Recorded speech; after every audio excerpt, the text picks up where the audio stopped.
ശങ്കരനാരായണാണ് സംസാരിക്കുന്നത്. പറയൂ sir.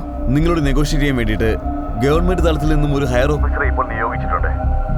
But you remember, hostages എത്രത്തോളം സുരക്ഷിതരായിരിക്കുന്നുവോ അതുവരെ നിങ്ങൾ സേഫ് ആവുകയുള്ളൂ. ഹോസ്റ്റേജസ് സേഫ് ആയിരിക്കുന്നത് നിങ്ങൾ എന്നോട് എങ്ങനെയാണ് പെരുമാറുന്നത്, എന്റെ ഡിമാൻഡ്സ് എത്ര പെട്ടെന്ന് നിറവേറ്റുന്നു എന്നതിലാണ് ഡിപ്പെൻഡ് ചെയ്തിരിക്കുന്നത്.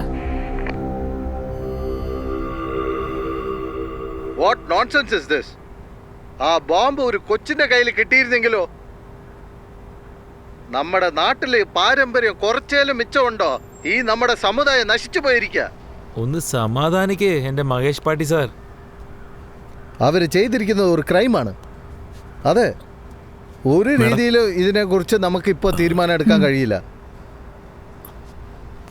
അവര് പറയുന്ന വാക്കുകൾ കേൾക്കുമ്പോൾ നമുക്ക് പേടി തോന്നാം.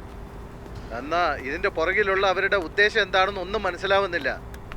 Good morning sir. Good morning.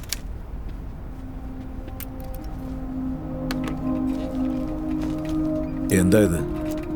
Sir, ഇത് NSG പ്രോട്ടോൺ ഗഡൌണിൽ നിന്ന് കൊണ്ടുവരാനുള്ള ഗവൺമെന്റ് അപ്രൂവലാണ് സർ. Thank you sir. നിങ്ങളുടെ ഡിപ്പാർട്ട്മെന്റിൽ ഇതുപോലത്തെ യൂസ്ലെസ് ആളുകളാണോ? സംഭവിച്ചിരിക്കെ ഞാൻ ക്ഷമിക്കുകയാണ് സർ. ബട്ട് നമ്മുടെ ഡിപ്പാർട്ട്മെന്റിലെ ഒരുപാട് എഫിഷ്യന്റ് ഓഫീസേഴ്സ് ഡേ നൈറ്റ് ജോലി നോക്കുന്നുണ്ട് സർ. ജോലി ചെയ്യുന്നതല്ല പ്രധാനം, റിസൾട്ടാണ് പ്രധാനം. അടുത്ത പ്ലാൻ എന്താ? ആരാ അവിടേക്ക് പോകുന്നത്? ACP Ramgopal sir.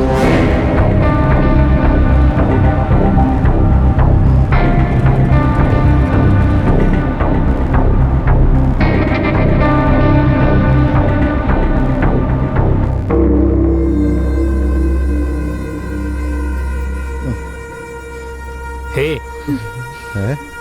എന്തിനാ ഇപ്പൊ എല്ലാരും ഇങ്ങനെ പേടിച്ചോണ്ടിരിക്കുന്നേ?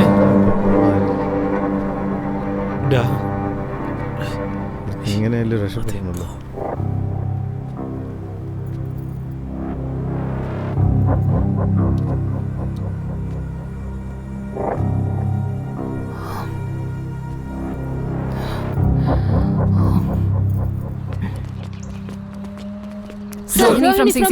Reporting sir. എനിക്ക് പേടി തോന്നുന്നു. സുഹാസിനെ, രേവതി, ഗീതേനെ നിങ്ങൾ പിടിച്ചോളൂ.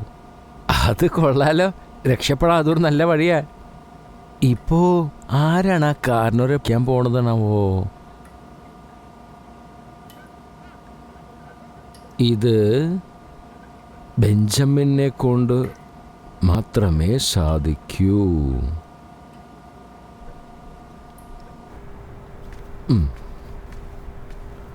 ബെഞ്ചമിൻ, ആ ടോയ്ലറ്റ് ആകെ വൃത്തികേടായിരിക്കുക. നീ ഒന്ന് ചെന്ന് ക്ലീൻ ചെയ്തേ. ഗോവിന്ദ, ശമ്പളം കൃത്യമായിട്ട് വാങ്ങുന്നുണ്ടല്ലോ, ചെയ്യുന്ന പണി നേരം വണ്ണം ചെയ്തൂടെ? പോയി വൃത്തിയാക്കിട്ടു. അപ്പോ കുന്തം വിഴുങ്ങിയ പോലെ ഇരിക്കേണ്ട പോടാ. ചേട്ടാ, അയ്യോ അപ്പൂപ്പ, അത് എന്റെ ജോലിയല്ല, അവന്റെ. പോ.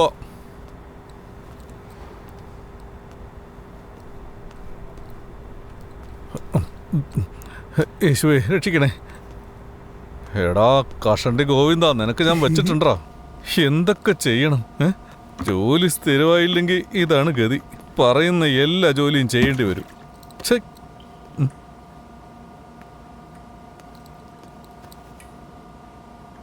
ഇവിടെ ഇപ്പൊ വൃത്തിയാക്കാനൊന്നുമില്ലല്ലോ. പലർക്കും പണിയെടുപ്പിക്കുന്ന ഒരു ശീലമായി മാറിയിരിക്കുക. ഇത് കണ്ണാടിയിൽ ആരാ അങ്ങനെ എഴുതിയിരിക്കുന്നത്? ഇവന്മാരുടെ ഒന്നും തലക്കകത്തൊന്നുമില്ലേ പാമ്പര വിഡ്ഢികള്.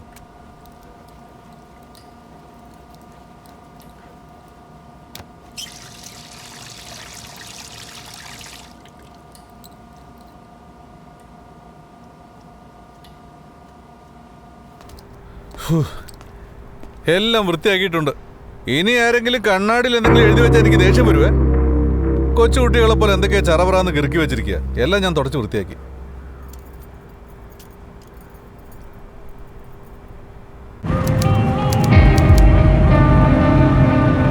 സാറേ, ഇത്ര നേരം കളക്ഷൻ ചെയ്ത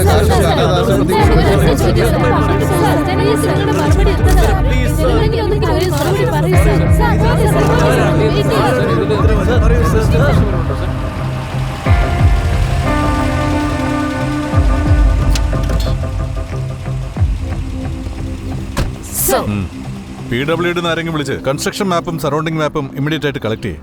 ഉടൻ തന്നെ ഇൻഫർമേഷൻ ബ്യൂറോയും കണക്ട് ചെയ്യും. സർ, അകത്തുള്ള ഹൈജാക്കേഴ്സിനെ കുറിച്ച് എന്തെങ്കിലും ഇൻഫർമേഷൻ കിട്ടിയോ? സർ അവരുടെ പേര് ഗീതയാണ്. ഇത് ഹോസ്റ്റേജസിന്റെ ഡീറ്റെയിൽസ് ആണ്. എല്ലാവർക്കും അറിയാവുന്ന കാര്യമാണോ ഇൻഫർമേഷൻ? അവരുടെ ഉദ്ദേശം എന്താണെന്ന് മനസ്സിലായോ? സർ അവരെക്കുറിച്ചൊന്നും മനസ്സിലാക്കാൻ കഴിയുന്നില്ല സർ. അവർ നല്ല മനസ്സുള്ള ക്രിമിനലാണ്, വളരെ സോഫ്റ്റായിട്ട് സംസാരിക്കുന്നത്. അത് വിശ്വസിച്ചാണ് ഞാൻ ഒരാളെ അകത്തേക്ക് പറഞ്ഞു വിട്ടത്. എന്തായാലും എൻ്റെ പ്രൊമോഷൻ്റെ കാര്യം പോക്കാ. ഓ ആരാടാ അത്? സൈലന്റ് ആയിട്ടിരിക്കാൻ പറ. സർ അത് ഭഗവാന്റെ വണ്ടിയാണ് സർ.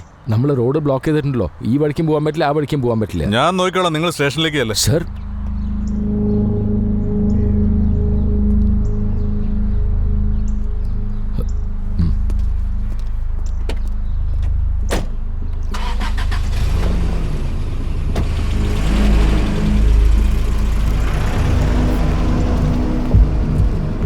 സർ ഡിഫ്യൂസായ ബോംബ് വളരെ പവർഫുള്ളായ എക്സ്പ്ലോസീവ് ആണ് sir. Cyclonite and lithium based purely military grade C4 explosive ബോംബാണ് സർ. ഇത് വലിയ വലിയ ബിൽഡിംഗ് ഒക്കെ ഡെമോളിഷ് ചെയ്യാൻ ഇതാ സർ ഉപയോഗിക്കുന്നത്.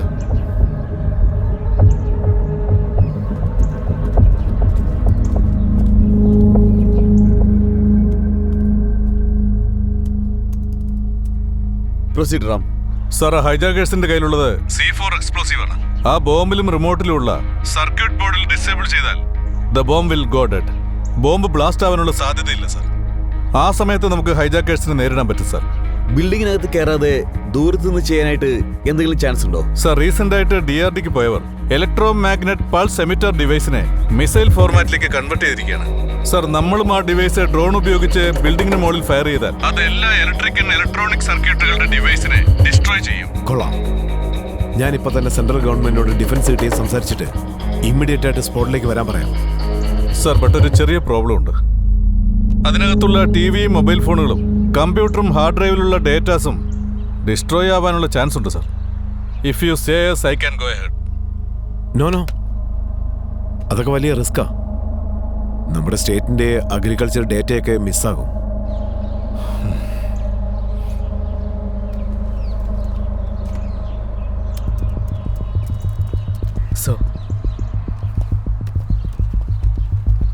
സർ ഇത് പണ്ടത്തെ ബിൽഡിംഗാ. ഇൻഫാക്ട് 1943 ബ്രിട്ടീഷേഴ്സ് കൺസ്ട്രക്ട് ചെയ്തതാ. ടെക്നിക്കലി അഡ്വാൻസ് പ്രിവിലേജ് ഒന്നുമില്ല sir. Water and sewage recent ആയിട്ട് കണക്ട് ചെയ്തിട്ടുണ്ട്. ഇലക്ട്രിക്കൽ കണക്ഷൻ മെറ്റീരിയൽസ് ഒക്കെ പഴയതാണ്. ഓഫീസിലുള്ളത് ആകെ ഒരു എൻട്രി പോയിന്റാ. എക്സിറ്റ് പോയിന്റ് അല്ലാതെ വേറെ ഒരു എമർജൻസി എക്സിറ്റും ഇല്ല. ഓക്കെ. ഇപ്പൊ ഈ ബിൽഡിംഗിന് ചുറ്റുമുള്ള കൊമേഴ്ഷ്യൽ കോംപ്ലക്സുകൾ പിന്നെ റെസിഡൻഷ്യൽ ഏരിയാസ് കൂടാതെ ഈ റോഡ് സിസ്റ്റത്തെ കുറിച്ചും ഇൻഫർമേഷൻ ഗ്യാദർ Yes, sir. അകത്തുള്ള ഹൈജാക്കേഴ്സ് എത്ര അക്യൂപ്പഡ് ആണ്, അവർക്ക് എന്തെങ്കിലും ക്രിമിനൽ ബാക്ക്ഗ്രൗണ്ട് ഉണ്ടോ എന്നൊക്കെ ചെക്ക് ചെയ്തോ? സർ അത് ടീം നോക്കിക്കൊണ്ടിരിക്കുക. വേറെ ഒരു ടീമിനെ എമർജൻസിക്ക് സെറ്റ് ചെയ്തിട്ടുണ്ട്. ഗുഡ്. ഫസ്റ്റ് ടീം സസ്പെക്ട് ഗീതയുടെ Facebook account details collect Okay, ചെയ്യണം. sir. അവളുടെ ഫോൺ നമ്പറും ആധാറും വെച്ച് അവളുടെ വർക്ക് പ്ലേസ് പിന്നെ പ്രൊഫഷൻ ഉടൻ തന്നെ അവളുടെ ഫാമിലി മെമ്പേഴ്സിന്റെ സ്റ്റേറ്റ്മെന്റും കളക്ട് Yes, ചെയ്യണം.